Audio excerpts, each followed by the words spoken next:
السلام علیکم۔ وعلیکم السلام، کیسے ہو؟ میں ٹھیک ہوں۔ اچھا، مجھے آج تم سے 5 سوال کرنے ہیں اسلامی۔ بالکل، آپ اپنے سوال پوچھ سکتے ہیں۔ میں کوشش کروں گا کہ آپ کو اچھا جواب دوں۔ ٹھیک ہے، پہلا سوال مجھے یہ بتاؤ کہ زندگی کا مقصد کیا ہے؟ اسلام میں زندگی کا مقصد اللہ کی عبادت اور اس کی حکومت کو سمجھنا اور اس پر عمل کرنا ہے۔ مسلمانوں کو اپنی زندگی اللہ کی رحمت اور اس کے حکومت کے مطابق گزرنی چاہیے۔ ہمارے رسول حضرت محمد صلی اللہ علیہ وسلم کی ٹیچنگز کو فالو کرنا بھی زندگی کا ایک اہم حصہ ہے۔ اس طرح ہم اپنی زندگی کو بہتر اور مقبول بنا سکتے ہیں۔ چلیں بہتر۔ دوسرا سوال کہ کیا ہماری قسمت پہلے سے لکھی ہوئی ہے یا ہم اپنی تقدیر خود بناتے ہیں؟ اسلام میں یہ مانا جاتا ہے کہ سب کچھ اللہ کے علم اور ارادے کے مطابق ہوتا ہے۔ اللہ کو ہر چیز کا علم ہے اور وہ سب کچھ پہلے سے جانتا ہے، لیکن اس کا یہ مطلب نہیں کہ ہمارے پاس اپنی چوائسز اور ایکشنز کا کنٹرول نہیں ہے۔ اسلام یہ سکھاتا ہے کہ انسان اپنی چوائسز اور عمل کا ذمہ دار ہے۔ ہم اپنی کوششوں اور ارادے سے اپنی زندگی کو بہتر بنا سکتے ہیں، اور اللہ کی طرف سے آئی ہوئی تقدیر کے ساتھ ہمارا امتحان ہے۔ جی، تیسرا سوال کہ کیا انسان کے پاس اصل میں فری ول ہے؟ اسلام میں انسان کو فری ول یعنی خود کی مرضی سے چناؤ کرنے کی صلاحیت دی گئی ہے۔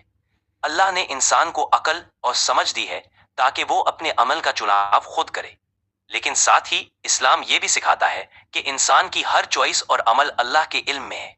ہم اپنی مرضی سے کام کرتے ہیں، مگر اللہ کی رحمت اور گائیڈنس ہمیشہ ہمارے ساتھ ہوتی ہے۔ اس لیے انسان کو اپنے ارادے اور عمل میں اچھائی اور ایمانداری سے کام لینا چاہیے۔ چلیں بہتر۔ ابھی چوتھا سوال کہ کیا ہم اکیلے ہیں اس کائنات میں یا کوئی اور بھی زندگی ہے؟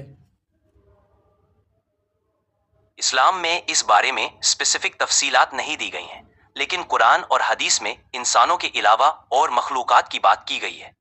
یہ سمجھا جاتا ہے کہ اللہ کی تخلیق بہت بڑی ہے اور اس نے کئی طرح کی مخلوقات پیدا کی ہیں۔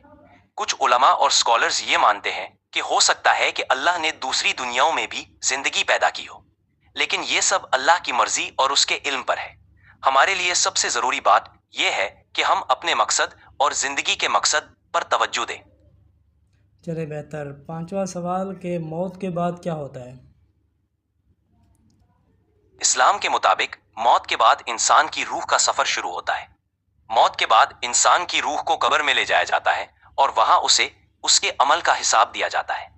اگر انسان اچھائی اور نیک عمل کرتا ہے تو اس کے لیے سکون اور راحت ہوتی ہے، اور اگر انسان برائی اور گناہ کرتا ہے تو اسے اس کے عمل کا حساب دینا پڑتا ہے۔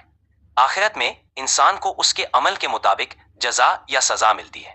اسلام یہ سکھاتا ہے کہ ہم اپنے عمل پر توجہ دیں اور اللہ کی رحمت اور مغفرت کی امید رکھیں۔ چلے شکریہ۔ آپ کا شکریہ۔ اگر اور کوئی سوال ہو تو ضرور پوچھیے۔ اگر آپ کو اس طرح کے مزید کوئی سوال پوچھنے ہیں تو آپ کمنٹ میں میسج کر سکتے ہیں، آپ کے سوالوں کے جواب دیے جائیں گے انشاءاللہ خیر ہو۔ اور چینل کو سبسکرائب اور بیل آئیکن کو پریس کر دیں لازمی۔